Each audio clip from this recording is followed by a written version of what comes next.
ഞങ്ങൾക്ക് വലിയ മുന്നേറ്റം തന്നെയാണ് ഈ തെരഞ്ഞെടുപ്പിലുണ്ടായത്. ചേലക്കരയിൽ ഞങ്ങൾ വിജയം ആവർത്തിച്ചു. കഴിഞ്ഞ ഒരു മാസങ്ങൾക്ക് മുൻപ് നടന്ന ലോക്സഭാ തെരഞ്ഞെടുപ്പിൽ ഉണ്ടായതിനേക്കാൾ ഇരട്ടിയിലധികം ഭൂരിപക്ഷത്തിൽ ചേലക്കരയിൽ ഞങ്ങൾ വിജയിച്ചതുപോലെ പാലക്കാടും ഞങ്ങൾ നല്ല രീതിയിൽ മുന്നോട്ട് വന്നു. കഴിഞ്ഞ നിയമസഭയാവട്ടെ, കഴിഞ്ഞ ലോക്സഭാ തെരഞ്ഞെടുപ്പാവട്ടെ, അതിലെല്ലാം ഞങ്ങൾ മുന്നോട്ട് വന്നു. ഞങ്ങളും BJPയും തമ്മിലുള്ള അന്തരം വലുതായിരുന്നു പാലക്കാട്. അതിൽ നിന്ന് ഇപ്പോൾ വളരെ നേർത്ത അന്തരത്തിലേക്ക് ഞങ്ങൾ എത്തിയിരിക്കുന്നു. 2ഉം 3ഉം തമ്മിൽ വലിയ വ്യത്യാസമില്ലാത്ത തരത്തിലേക്ക് ഞങ്ങളുടെ വോട്ടെത്തി. ഞങ്ങൾ വളരെ ശക്തമായി BJPയെയും കോൺഗ്രസിനെയും ഒരുപോലെ എതിർത്താണ് ഈ തെരഞ്ഞെടുപ്പിനെ നേരിട്ടത്. അതിൽ ഞങ്ങൾക്ക് കരുത്തായി ഞങ്ങളോടൊപ്പം ഡോക്ടർ പി സരിൻ ഉണ്ടായിരുന്നു പാലക്കാട്. ഡോക്ടർ പി സരിൻ ഉന്നയിച്ച നിരവധിയായ വിഷയങ്ങൾ ഈ മണ്ഡലത്തിൽ ചർച്ച ചെയ്യപ്പെട്ടു.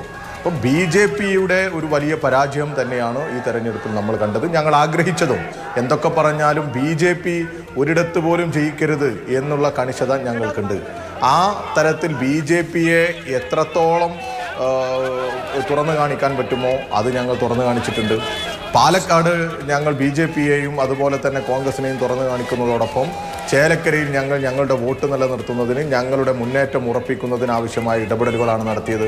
അവിടെ വികസന പ്രവർത്തനങ്ങളെയൊക്കെ ആക്ഷേപിച്ചുകൊണ്ടും ഗവൺമെൻറ്റിനെയും മുഖ്യമന്ത്രിയും ഒക്കെ ആക്ഷേപിച്ചുകൊണ്ടും ഒക്കെ നടത്തിയ പ്രചരണമുണ്ട്.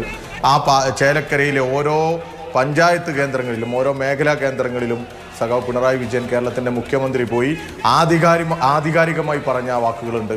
അവിടെയെല്ലാം ഞങ്ങൾ ഉറപ്പിച്ചു പറഞ്ഞത് വർഗീയവാദികളുടെ വോട്ട് ഞങ്ങൾക്ക് വേണ്ട. ഇന്ന് നിങ്ങൾ നോക്ക്, പാലക്കാട് ആദ്യം പ്രകടനം നടത്തിയത് വിക്ടോറിയ കോളേജിന്റെ പരിസരത്തോ മറ്റോ ആദ്യം പ്രകടനം നടത്തിയത് SDPIക്കാരാണ്. പാലക്കാടിന്റെ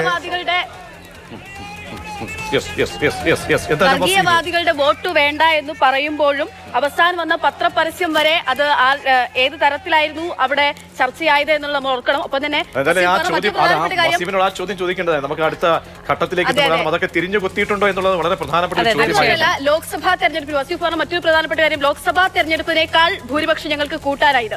എപ്പോഴാണ് ലോക്സഭാ തെരഞ്ഞെടുപ്പിനെയും നിയമസഭാ തെരഞ്ഞെടുപ്പിനെയും ട്രെൻഡ് ഒരുപോലെ കാണാൻ തുടങ്ങിയതെന്നും നമുക്കറിയാം.